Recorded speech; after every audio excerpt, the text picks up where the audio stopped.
Nandito kami ngayon sa Vikings. Nagkakagulo yung mga tao dito kasi 50% discount. Kasi paunahan to for first 350 guests ang i-accommodate lang. Kaya kita nyo, ang gulo-gulo. Kakagulo sila. Ayan oh.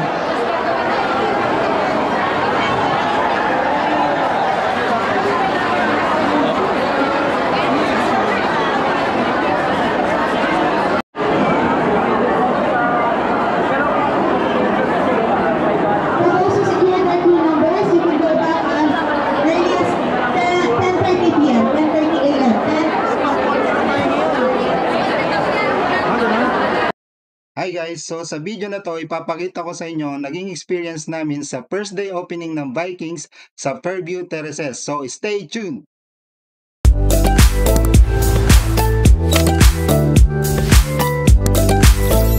So ang sistema dito is that first step, i-scan nyo ang QR code na nakikita nyo sa screen ngayon. So after scanning, mapupunta ka sa QQ app and then from here you click restaurant to reserve your table. Take note, paunahan to. So actually, hindi ito first come, first serve, kundi first click, first serve. Kasi kahit na 8 AM ka na nandun sa location, hindi ka pa rin makakapag-reserve. Kasi i-open lang nila yung app at exactly 10 AM. And then from 10 AM, karerahan kayo. So make sure na yung dala nyong cellphone, pag pumunta kayo dito, mabilis. Kasi kung mabagal, malabo kayong makakakuha ng number.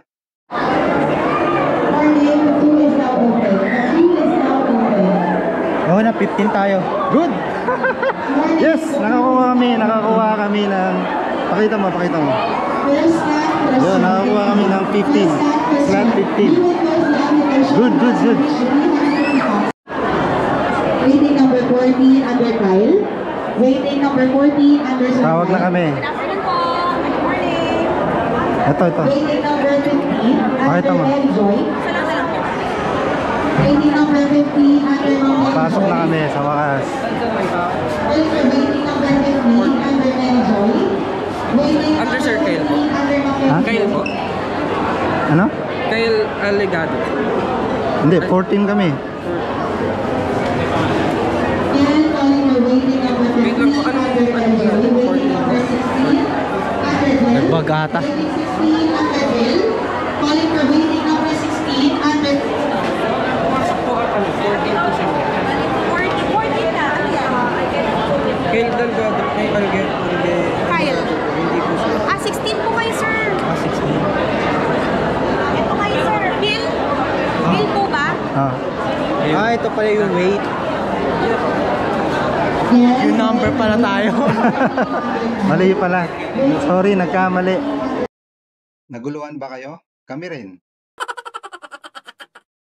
Nalito kasi kami. Siguro dahil sa gutom na rin. Kala namin yung number 14, yun yung number namin. Yung pala yung A016. So we are now going to our table. So this is our table. Lalagyan ko lang po kayo ng lista. Bali, buffet starts po at 11 po. Exact 11. So, pwede naman po tayo mag-roam around po. Ikot. Pero yung buffet po is 11 po tayo. 11 pa mag-i-start. Pwede na po tayo. Dito na po. Ano sa tayo kuha pa? 11. 11. Hindi na lang po iwan yung mga valuable things po. Mga cellphones po. Para may iwasan po natin yung Sige. restroom po sir. Nandun po sa dulo right left side. Okay. Bawal pa kumuha, no? Yes po, 11. 11 pa. At ngayon ipapakita ko sa inyo ang varieties ng mga pagkain dito sa Vikings.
tamad yung gumawa nito.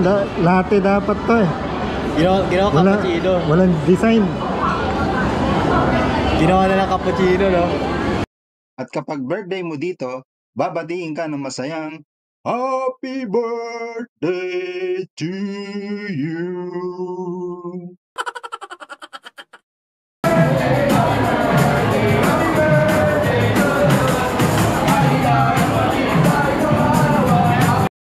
Ang total bill nga pala namin ay